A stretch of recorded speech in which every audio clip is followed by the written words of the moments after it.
Praise the lord. మన ప్రభువును రక్షకుడైన యేసు క్రీస్తు నామములో దేవుని బిడ్డలందరికీ వందనాలు. ఈ దినమంతయు దేవుని సన్నిధి మనకు తోడుగా ఉండునుగాక. ఈ దినపు యేసయ్య జీవపు మాట 91వ కీర్తన 1వ వాక్యాన్ని చదువుకుందాము. మహోన్నతుని చాటున నివసించువాడే సర్వశక్తుని నీడను విశ్రమించువాడు. దేవుని బిడ్డలారా,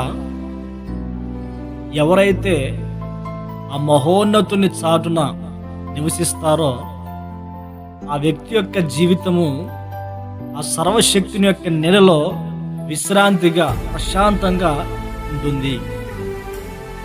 మనము ఆరాధించి సేవించే దేవుడు మహోన్నతుడు, ఉన్నతమైన వాడు, గొప్ప దేవుడు, సర్వాధికారి. ఆయన ఇంత ఉన్నతమైన వాడని వర్ణించలేనంత మహోన్నతుడు ఆయన. ఆ మహోన్నతుని చాటున నివసించువారు, సర్వశక్తుని యొక్క నీడను విశ్రమించువారు.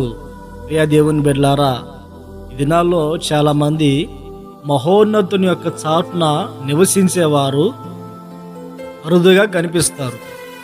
మహోన్నతుని చాటున నివసించడం అంటే అర్థం ఏంటి అంటే, బాధ వచ్చినా, నీళ్లు వచ్చినా, ఇరుకు మార్గంలో నడిపించబడుతూ ఉన్నా, కష్టాలలో ఉన్నా, శ్రమల్లో ఉన్నా, అవమానించబడుతూ ఉన్నా, సంతోషంగా ఉన్నా, సమాధానంగా ఉన్నా, సమృద్ధిలో ఉన్నా, ఏ పరిస్థితుల్లో ఉన్నా కానీ దేవుణ్ణి ఆధారం చేసుకొని, దేవుణ్ణి ఆశ్రయించి, ఆయన్నే వెంబడిస్తూ, ఆయన్నే సేవిస్తూ,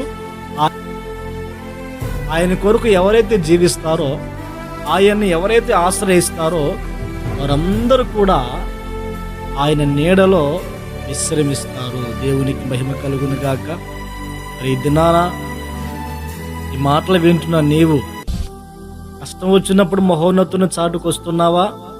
కష్టము తీరిన తర్వాత మరల యథావిధిగా లోక సంబంధమైన కార్యక్రమాల్లో కొనసాగింపడుతూ ఉన్నావా? దినాల్లో చాలా మంది భక్తి ఎలా చేస్తున్నారు? కష్టం వచ్చినప్పుడేమో, బాధ కలిగినప్పుడు, ఇరుకు ఇబ్బంది కలిగినప్పుడు మహోన్నతుని చాటుకు వెళ్తున్నారు. అంటే ఆయన ఆశ్రయిస్తున్నారు, ఆయన చెంతకు వెళ్తున్నారు, ఆయనకు ప్రార్థన చేస్తున్నారు. కష్టాలు తొలగిపోయిన తర్వాత మరలా లోక సంబంధమైన కార్యక్రమాల్లో కొనసాగింపడుతూ ఉన్నారు. మనం అలా ఉండకుండా ఆ మహోన్నతుని చాటున మన బ్రతుకు దినములన్నిట ఎలాంటి పరిస్థితులనైనా మనం నివసించగలిగితే, ఆయన సేవించగలిగితే, ఆ మహోన్నతుని యొక్క చాటున నివసించువానికి మన బ్రతుకు దినములన్నిట ఆయన ప్రశాంతతను కలిగించునుగాక. నెమ్మది పొందుతాడు, సమాధానంగా జీవించగలుగుతాడు, ఆరోగ్యంగా ఉండగలుగుతాడు, క్షేమముగా ఉండగలుగుతాడు, దేవుని కొరకే లోకములో బ్రతకగలుగుతాడు. దినాల్లో చాలామంది ఎందుకు క్షేమం లేదు, సుఖం లేదు, సంతోషం లేదు అంటే, మహోన్నతుని చాటున నివసించక వీరి సొంత ఆలోచనల చేత సొంత మార్గం ఏర్పరచుకొని దేవునికి దూరమై నడిపించబడినందువలన ఆ దేవుని నీడలో ఉన్న ఆ విశ్రమాన్ని, ఆ ప్రశాంతతను, ఆ సమాధానాన్ని కోల్పోతూ ఉన్నారండి. మాటలు వింటున్న ప్రియ దేవుని బిడ్డలారా, నీ బ్రతుకు దినములన్నిట మహోన్నతుని చాటున నువ్వు నివసించగలిగితే ఆ సర్వశక్తుని యొక్క నీడలో దేవునికి విశ్రాంతిని కలిగించునుగాక. ప్రార్థన. పరిశుద్ధుడా, ప్రేమాస్వరూపి, ఆశ్చర్యకరుడా, మహోన్నతుడా, మీకు స్తోత్రాలనైనా. గడిచిన దినాలు మీరు కాపాడి ఉన్నారు. ఈ దినాన్ని మీ కృప ద్వారా, మీ కృప చొప్పున మీరు మాకు అనుగ్రహించి ఉన్నారు. దినమందు మీ శ్రేష్టమైన మాటలు వినిపించి ఉన్నారు. మహోన్నతుని చాటున నివసించువారు ఆ సర్వశక్తిని యొక్క నీడలో విశ్రాంతి కలుగుతుందని, విశ్రాంతి పొందుతారని మీరు సెలవిచ్చున్నారు నాయనా. మేమును ఆ బ్రతుకు దినములన్నిట ఎలాంటి పరిస్థితుల్లోనైనా మీ చాటు నివసించి, మిమ్మల్ని ఆశ్రయించి ఆ జీవితంలో నెమ్మది, ప్రశాంతత పొందుకోవడానికి ఇప్పటికీ మీరు కలిగిస్తూ ఉన్నారు. రాబో దినాలు కూడా మీరు కలిగించబోతున్నారు. అందుకే స్తోత్రాలు చెల్లిస్తున్నాం.